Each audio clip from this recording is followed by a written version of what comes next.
Om Vishwam Darpan Drishyamana Nagari Tulyan Nijantargatam Pashyannatmani Mayaya Bahirivodbhutai Yatha Nidraya Yasakshat Kurute Prabodha Samaye Svatmanamevadvayam Tasmai Shri Guru Murtaye Namahidam Shri Dakshinamurtaye Bijasyantarivāṅkuro jagadidam prāṅnirvikalpam punaha maya kalpita desha kala kalana vaichitra chitri kritam maya viva vijrumbhayatya vimaha yogi vayasvechaya tasmai shri guru murtaye namahidam shri dakshinamurtaye Tasmai Shri Guru Murtaye Namahidam Shri Dakshinamurtaye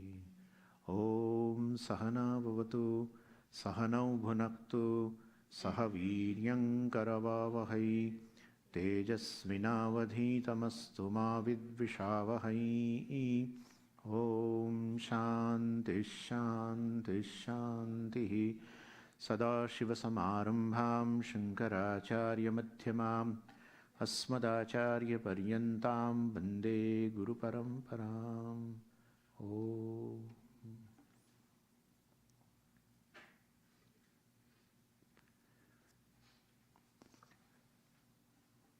So the world was divided by us yesterday into two portions. The subject and object. There is a prakriya in Vedānta called Druk Drishya. Druk, the subject, the knower, and everything else in the creation is object of knowledge. That world can be divided into two. Known and unknown. Unknown we generally write as a knowable. Knowable in future. Today not known. But still it is object of knowledge, whether you know it today or whether you know in future.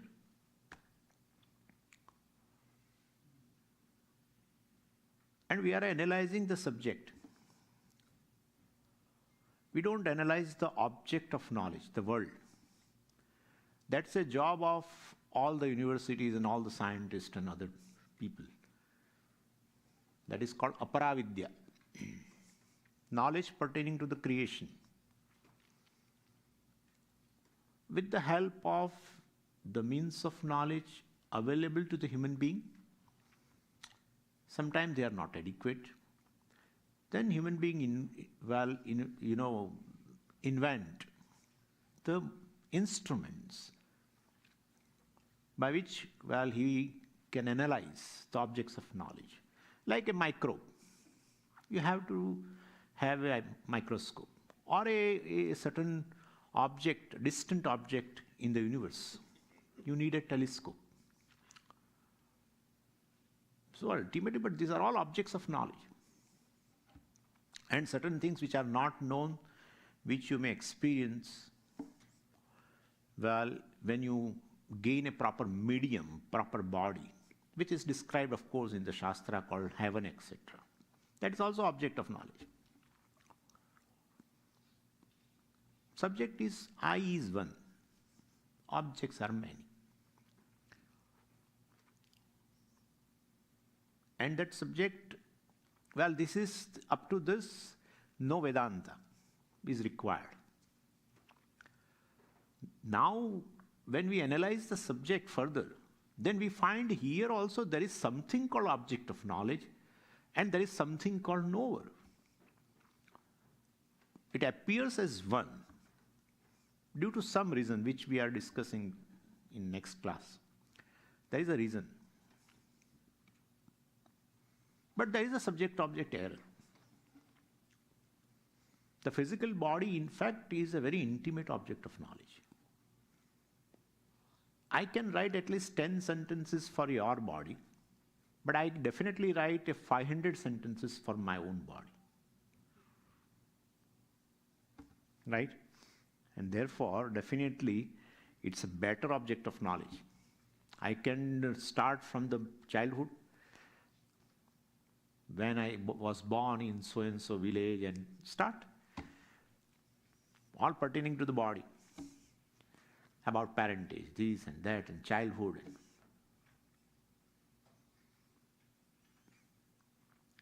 Very intimate object of knowledge. Why, Swamiji, it is so intimate? Even this is object of knowledge, that is all other things also object of knowledge. But some of the objects of knowledge work as an instrument for you. When they become instrument, they become so close. Example, object of knowledge, very clear, but it works as an instrument. And when it becomes an instrument, it becomes subject. It has to become subject. I say this whole thing is object of knowledge. Before 2 minutes you said you are seeing your specs like this. You selected pair of spectacles, pair of glasses I mean. It's all object of knowledge. But when you put it as an instrument, it becomes subject. So this is how the body, etc., both the bodies, the mind, senses, and this body is an instrument to transact with the world. Even though it is an object of knowledge, but since it is instrument of knowledge and therefore it is so proximate, I take it as subject. But it is object of knowledge. Physical body is an object of knowledge. Senses, the capacity of the senses, the variation in the capacity of the senses, everything is an object of knowledge. Mind, of course, is an object of knowledge. You talk about your mind at least to few people. And perhaps for therapy you may have to say a lot of things. Yeah, therapist definitely charges not for some advice. He wants you to let out everything. He asks few questions and you keep telling and telling everything.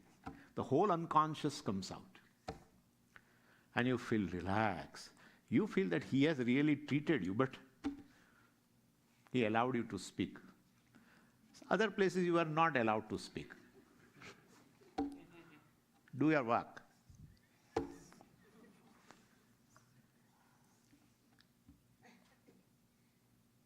You know all nuances of your mind, really. All nuances. What is the degree of or what is the intensity of jealousy? That also you know. To few people you are so jealous. To others you are less jealous. To few others you are developing jealousy. That also you know. Developing. My God. But so proximate. Instrument. Antakaranam. Object of knowledge, but works as an instrument for me, becomes subject. I treat it as a subject. The condition of mind is condition of me. $1 billion businesses, right? To clear your mind. People go to various places for getting varieties of techniques in order to keep your mind sane. Like spectacles.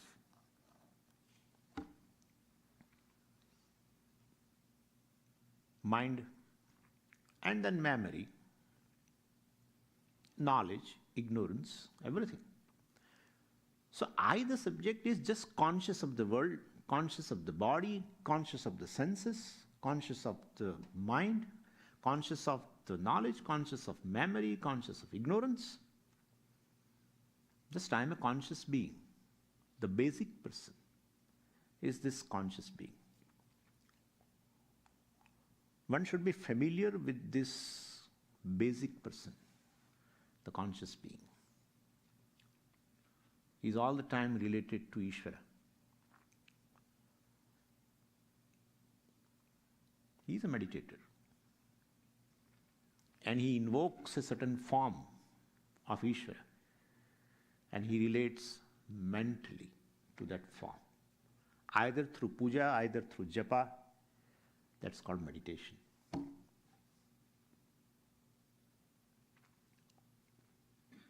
Which we yesterday call as a knower. I am conscious being the knower. The Pramata is a basic person. And he is relaxed actually. He has no tension. Tension is there in the mind. All the emotional disturbances are there in the mind. I am conscious of that. I am distinct from that. So the basic person, the conscious being, even person doesn't go further into that I am consciousness.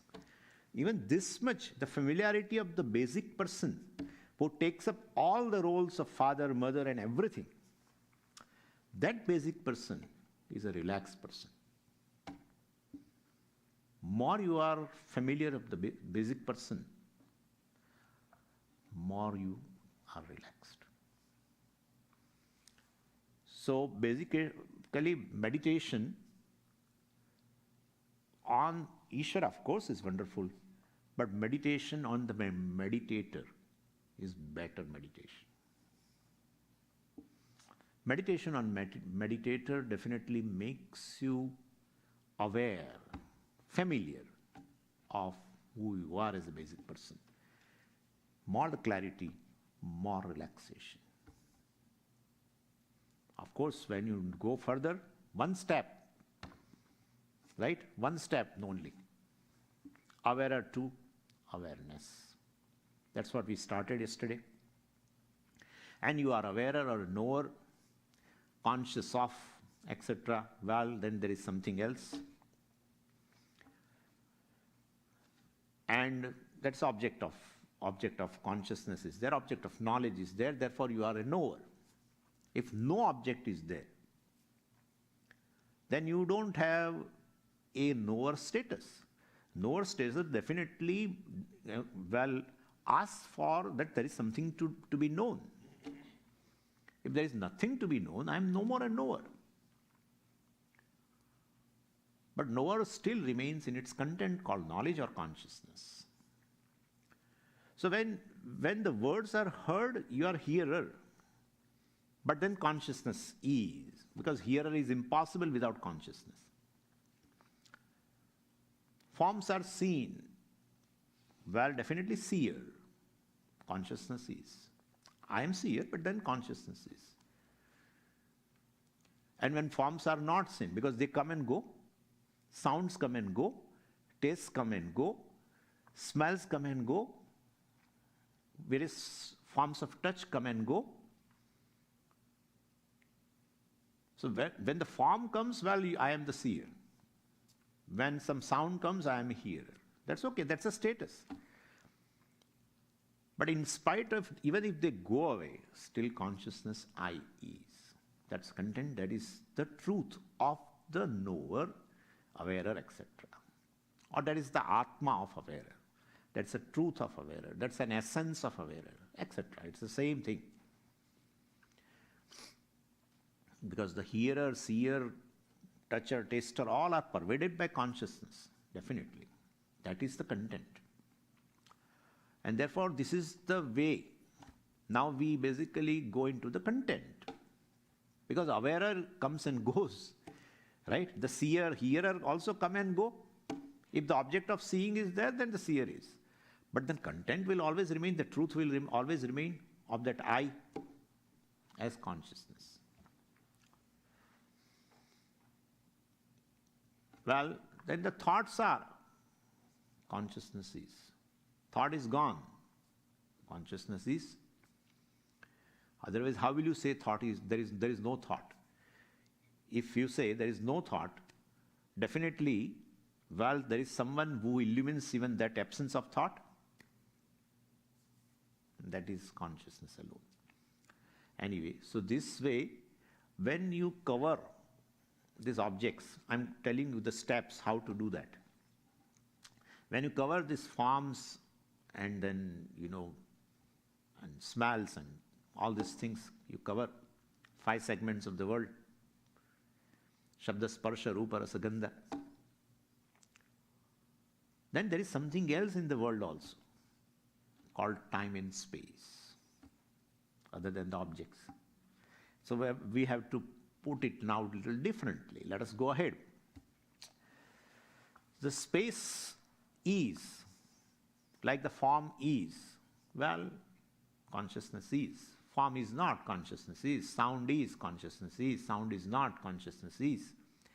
Same way space is, consciousness is. Space is not, in your experience at all, still consciousness is. In your experience in deep sleep state, space is not, consciousness is. No, Swamiji, there is a space. When you say there is a space, it is pervaded by consciousness.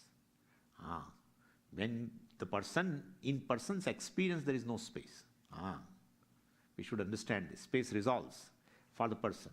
No, Swamiji, the person is, lying on the bed and there is space, etc. But then there is pervaded by consciousness. The other person says because of pervasion by the consciousness. So space is, consciousness is. Space is not. In your experience, if you don't like too much, in your experience, still consciousness is. In absence of the space, still consciousness is. Time is, consciousness is. Time is not in deep sleep state. In your experience, still consciousness is. That shows time doesn't pervade consciousness. Space does not pervade consciousness. Otherwise, if space resolves, consciousness should resolve. But space resolves, consciousness does not resolve. Sound is, consciousness is. Sound resolves, consciousness is. Therefore, sound does not pervade consciousness. Consciousness pervades sound. Any sound is never away from the consciousness. Sound is not without consciousness. That's what I told in the morning. Sound is not away from consciousness. Sound is not without consciousness. Sound is not besides consciousness. Swamiji, sound and consciousness are, side by side. That is within consciousness. That concept, that sound and consciousness are side by side, that is within consciousness. And therefore, consciousness is one which pervades everything, including space and time. Anyway, so in a deep sleep state, etc., the space is not, time is not, objects are not, memory is not, you can say. So, how do I know? I know that in deep sleep they do not exist. Therefore, you are very much there to reveal its absence, everything, absence of everything. And therefore, sleep is, consciousness is, right? Sleep is, consciousness is. Because the mind dissolves, so therefore there is I thought is not there. I thought, that is not there. We call in Vedānta, we call it as Ahankara. Ahankara is not there. The I thought is not there. Ahankara is a part of the mind. We know the mind has 4 components. Ahankara, Chittam, Manaha, Buddhihi, etc. The very I thought is not there because mind has resolved. As the mind emerges from the consciousness, being conscious, definitely there is a I thought, which is the first thought, and then there is a this thought, etc. arises, and then knowledge takes place, etc. Anyway, so sleep is, consciousness is, time is, consciousness is, time is not, consciousness is. I'm repeating a little bit. Space is, consciousness is. Space is gone, consciousness is. Okay. If space is gone, consciousness is. In absence of a space, if consciousness is, like in a deep sleep state, then what is the dimension of the consciousness? Anything which has a dimension in space. So if space is not, consciousness is. What's the dimension of the consciousness? That is called limitlessness in terms of space. Spatially limitless. Or even we can say consciousness has no form. Let's go a little further and say If in absence of space consciousness has no form. Let's put that way first. There is no form. Any form exists within space, however big or small, exists within space. So since it has no form of its own, consciousness is formless. I am saying consciousness, consciousness, consciousness, consciousness. This is called Shravanam. When you go home and hopefully you sit in meditation and instead of consciousness of the Swami, you say I has no form. It becomes Nididhyasana, contemplation. Could you follow now? This is what it is. And initially you may feel that this is really not Swamiji giving me any kick. You may feel like that. Because everything which gives some kick, initially you may not be able to appreciate, but my request today before you leave is, please continue. And you find yourself in a different dimension, entirely different dimension, where there is nothing but, freedom. Freedom from time, freedom from fear of death, everything. So the practice has to continue. And people don't do this. They listen, of course. They come to the camp, they listen. But then later on, once you receive, you have to little bit retain. And if you cannot retain, our notes will retain. And then you have to assimilate. Even sitting with your notes, you can assimilate. That if assimilation is not done of the knowledge, then the fruits of knowledge will not be there. So with the knowledge in the head, still fear will be there. With the knowledge in the head, still, all samsara will be there. Sorrow will be there. Everything will be there. Therefore, if you want the fruits of knowledge, you have to assimilate the knowledge, which is called contemplation, Nididhyasana. Sit and relieve the teaching, replacing the word consciousness by I. But Swamiji, how I am consciousness?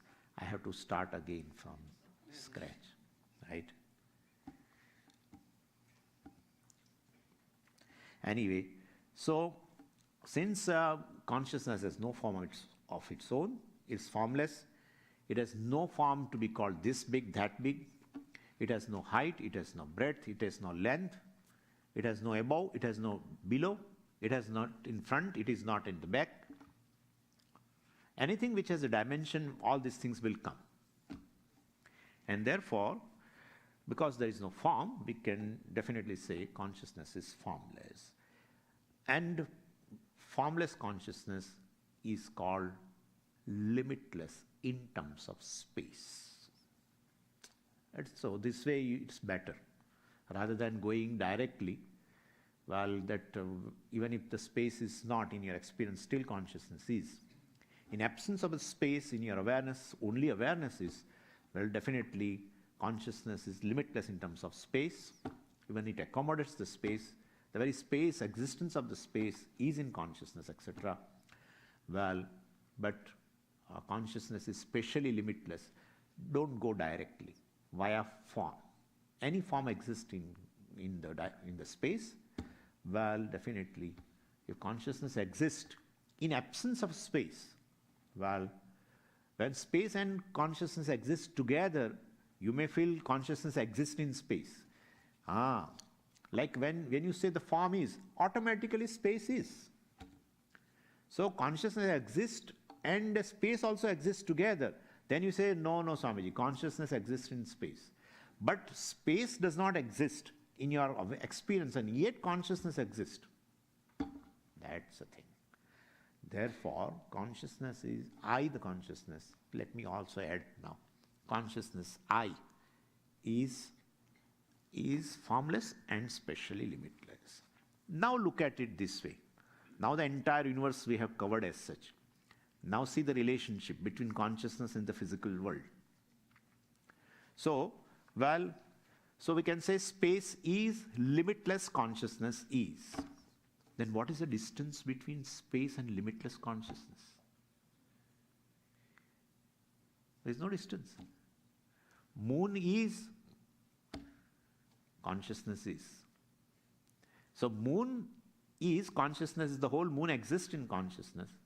You say, no, Swamiji, well, there is a still distance between the consciousness I and the moon, suppose. That distance will be in terms of what? Space. But the whole space exists in consciousness. And therefore, moon along with the space exists in consciousness. There is no distance between moon in consciousness and consciousness I, or there is no distance between space and consciousness I. So moon along with the consciousness existing moon along with the space exists in consciousness I. The sun, you can take various objects.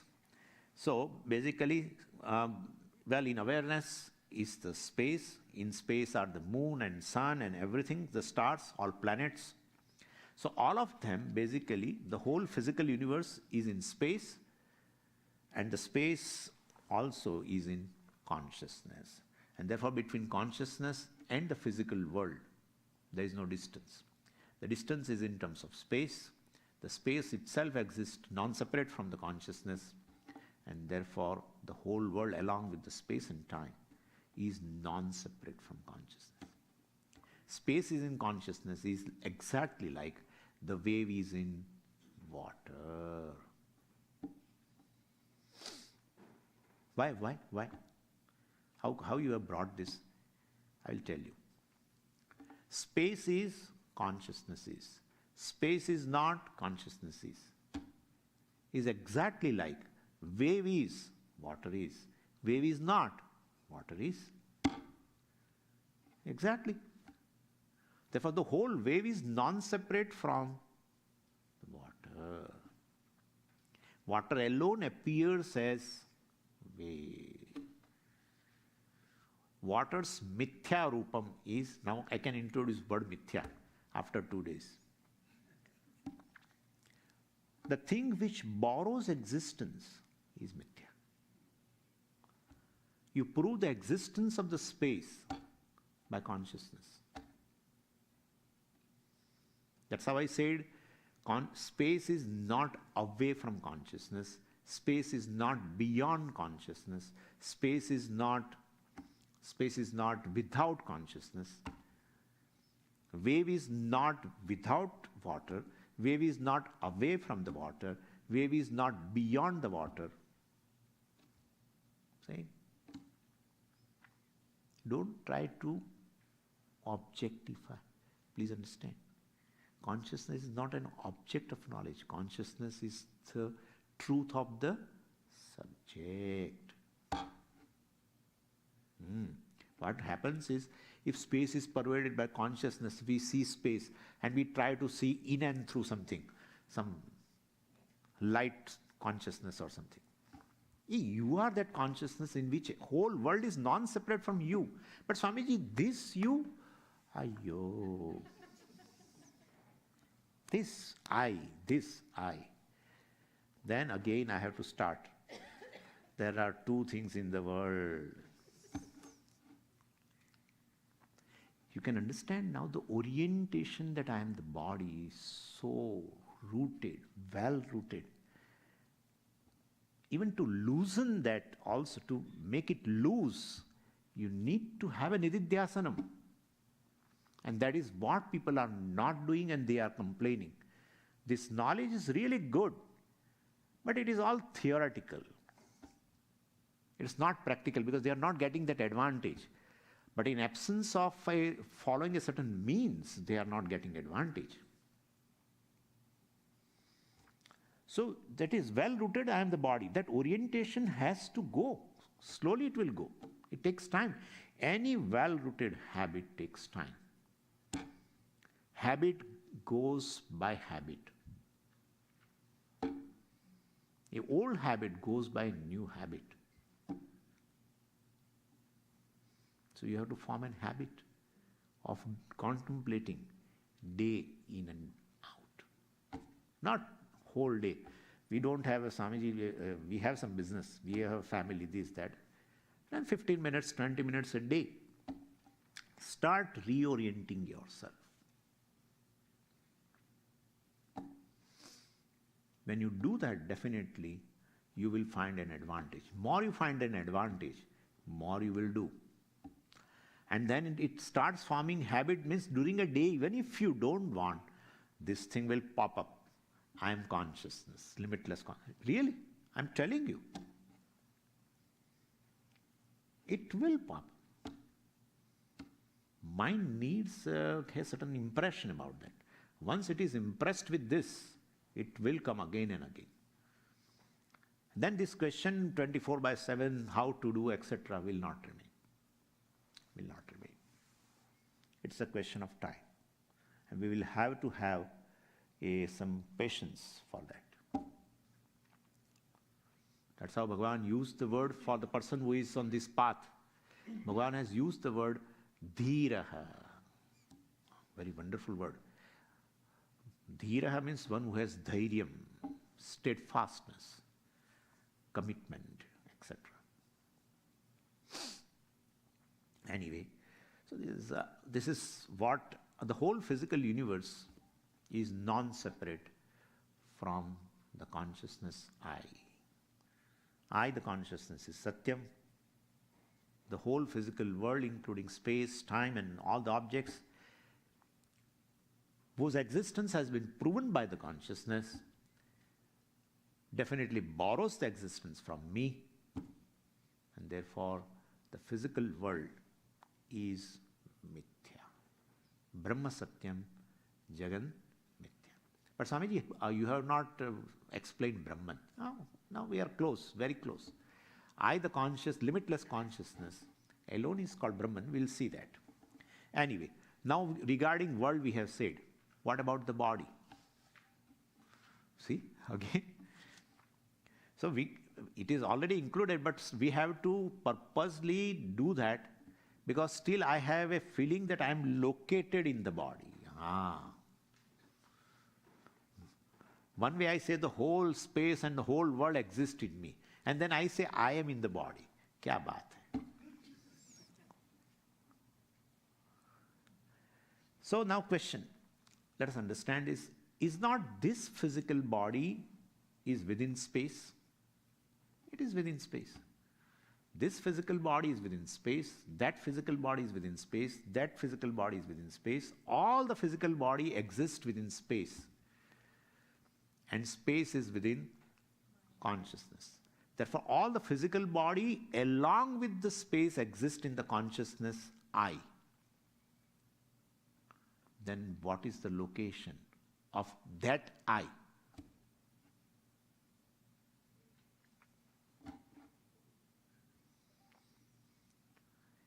Anything where you say here, there, it is always with respect to the space.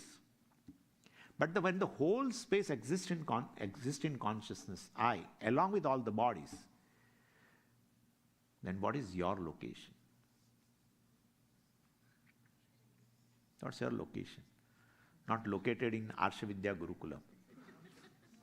Swamiji, I am in room number so and so. Yeah?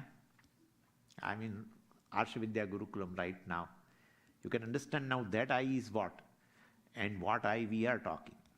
When you say I am in room number so and so, located in this so and so place, etc. Physical body.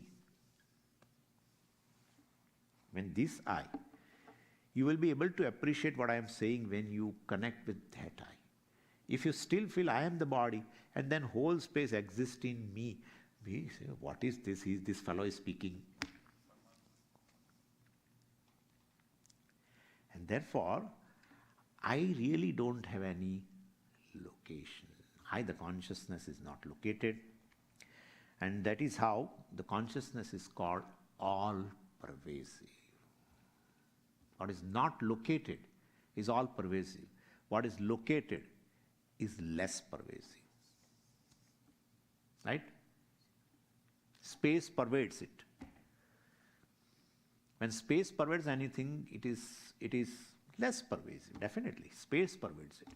But the space along with all the bodies exist non-separate from me, the consciousness. The consciousness I has no location. Therefore, this limitless consciousness is all pervasive. So it is not located anywhere in the space. The space is located in the consciousness. I am aware of the space. Space is not aware of me. Since I am aware of the space, I am conscious of the space, well, I, the consciousness, pervades the space. If space is conscious of me, then space pervades me.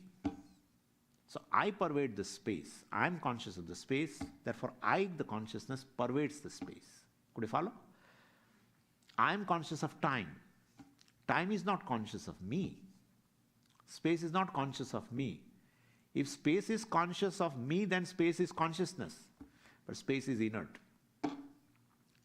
Therefore, I, the consciousness, pervade space, pervade time, and therefore, I am aware of the concept of time, aware of the space, concept of space. The concept itself is not aware of me, and therefore, I am the consciousness in which all the concepts exist and the objects of concepts exist. Do it this way only. Don't jump immediately. When you sit in meditation, don't jump. Go systematically. And therefore, naturally, I am limitless awareness, pervading everything, including time and space. I am the truth of everything. Pervading means, sometimes pervasion means what? Like a shawl or something. No. Or this pervades, the cloth pervades the body. No. Like the water pervades the wave. Again and again I bring this example. Like the water pervades. Because when one thing pervades the other, two things are independently existing. Whereas here, the existence of everything is proven by the consciousness. Everything is evident to the consciousness, and thereby we say everything is. And therefore, here it is a non-separate. Non-separate mithya, appearance, etc. And therefore, borrows existence, same thing. And therefore, well, I am limitless consciousness pervading everything. Therefore, how many eyes are there? Now, there cannot be two limitlessness. Limitless thing should be one alone. And in English also, there is no plural for consciousness. There are no two consciousnesses, fortunately. In English, there is no plural. Yeah. And therefore, two limitless cannot be there. In limitless consciousness is the mind, the memory, all the bodies, this mind, these senses, those senses, if you want to say. Well, everything exists in consciousness. The whole creation. Think of anything, it is in consciousness. Think of anything. Whatever. Imaginary or real, either. It is in consciousness. It is illumined by consciousness, exists in consciousness. Certain things look, now a small doubt I will try to resolve, perhaps if it is there. Certain things look outside consciousness. Well, they are not outside consciousness, they are outside the mind. Certain objects are, well, outside the reach of the mind, outside my thought. That is good, because otherwise there will be, traffic jam in the mind. Whole creation will be there. Even few people more they come, then we feel too much. So it's good. There are things outside the mind, inside the mind. Nothing is outside consciousness. Because you say that there are so many things which are outside my mind, Swamiji. Pervaded by what? Consciousness. There are certain things inside your mind, and you have a knowledge of them now. Other things are not known to you, because they have not become an object of your thought and not illumined by consciousness directly. Well, so thousands of things are, Swamiji, are outside consciousness, falls within consciousness, right? And therefore, basically there is nothing outside consciousness. There are things which are outside mind. Like, see, there are people inside the ashram and there are people outside the ashram right at this moment. There may be few people who are inside the ashram but not in the hall. That is also possible. But let's say this, within the boundaries of the ashram, there are people within. There are people without, outside. Within and without from the standpoint of the boundary. But from the standpoint of space, all are within.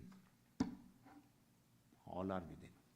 And therefore, well, because consciousness pervades the whole world, including space and everything, and therefore there is nothing outside consciousness. There are things outside mind. That is possible. Even to have an experience of this, that there are things outside consciousness, definitely is pervaded by what? Consciousness alone. Nothing is outside consciousness. That is for sure. And therefore, so there is one limitless consciousness. There is no second limitless consciousness. So awareness, the consciousness, is rightly called Brahman. Because, so I am Atma, Brahma. This I am Atma, the knower, really speaking, the subject, I is limitless consciousness, Brahman. This is a Mahavakya from Mandukya. I am Atma, Brahma. Atma, the self, is but Brahman. Brahman means limitless. Brihadhatu is there. Means Brihivrdhau, to grow, etc., to increase, to be big. Generally, big is an adjective. And this adjective always depends upon substantive. The dimension of the bigness always depends upon the substantive, the dimension of substantive. Like big mountain and big rat. Well, even the word big is used, but the dimension of the substantive determines the dimension of the adjective bigness. Big mountain, the bigness is different from bigness of the rat, definitely not of the mountain size. But when you make a noun from Brihadhatu, to increase, to be big, you make a noun, not adjective, substance, then the word Brahman is noun. It's not an adjective. If it is not an adjective, there is nothing to limit the dimension of the bigness. Adjective, dimension of the adjective, big or bigness, is determined by the dimension of the substantive. But if it is a substantive, Brahman is a substantive, substance, Atma, the stuff, real stuff. It's not an adjective. I'm not an adjective to somebody. Sometimes people become adjective after marriage, but that is a different issue. That's a different issue. You are always anyway. It's a noun. And therefore the big, there is nothing to limit its dimension. Limitlessly big. Limitlessness, consciousness is called, limitless consciousness is called Brahman, right word. The Brahman word indicates limitless consciousness, which is one without the sekam, one without the second, ekam eva advitiyam brahma, etc. Then the last part is Satchidananda. That also will finish. Now it is very simple to follow. So the subject, which is something, which is not I, which is not now bound by time, not bound by space, is the one in which the space is, the time is, and the whole creation, of course, is indeed in the space-time. That framework also is within this consciousness.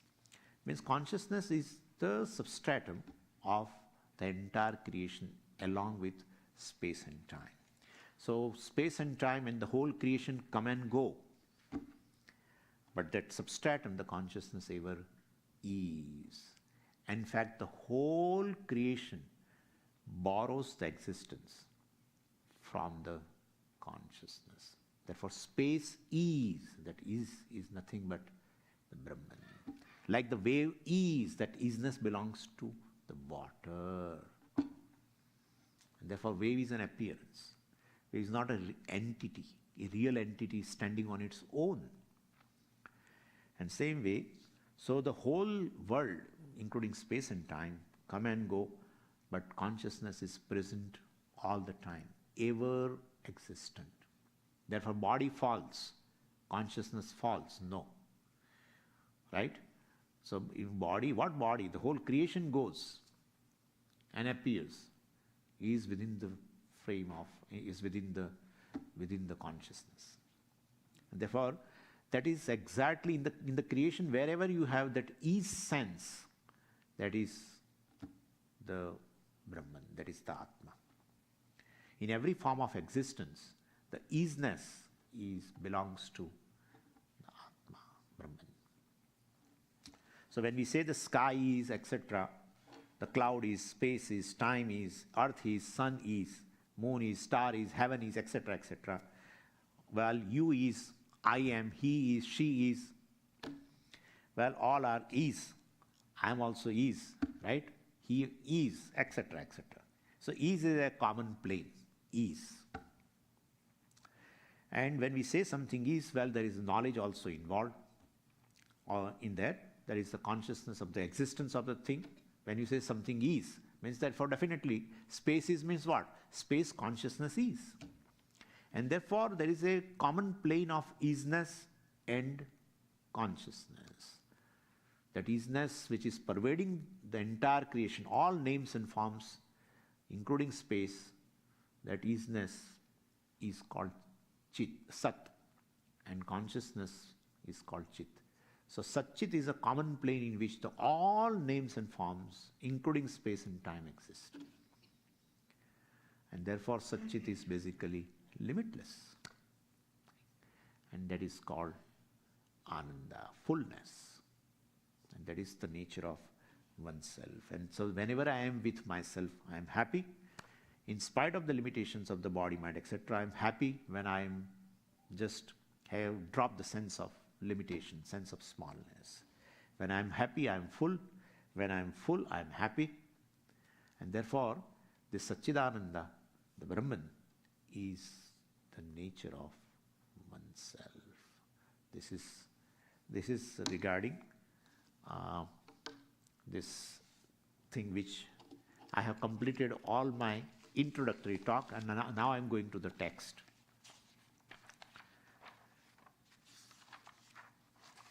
Let's see verse number 24. Now it is very simple for you. Very first word you will understand. You will say, Swamiji, go ahead. Now you will say. Verse 24. Brahmaivaham samashantah Satchidananda lakshanah Naham deho hyasadrupah Jnanamityuchyate budhaihi. So, first 11 verses here talks about the sadhana chatushtaya sampatti, which we discussed the first day, partially of course. And after that, well, few verses talk about in general this Atma Anatma Viveka. And now in Atma Anatma Viveka, here Ācārya has started, from 17 verses onwards, he has started Atma Sthula Sharira Viveka, up to verse number 40. We are in verse number 24, but here also, well, what is going on is Atma Sthula Sharira. Sthula Sharira Anatma. Now, non-self, non-I. So, Atma Sthula Sharira Viveka is going on. And if you see here, the second line is common in verse 24, 25, 26, 27, 28. And what is that? Naham dehaha hi asadrupaha jnanam ityuchyate budhaihi. So Shankaracharya ji is emphasizing aham dehaha na. And I told you the reason why he has to emphasize, because there is a orientation. So it has become as though my nature that I am the body.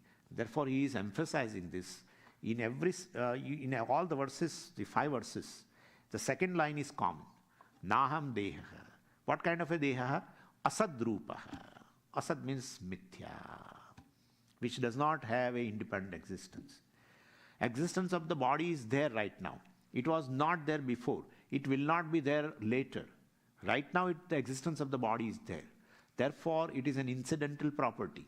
If it is an incidental property, it is a borrowed property. So the existence of the body, existent body, that attribute of existence in the body is borrowed. Borrowed from what?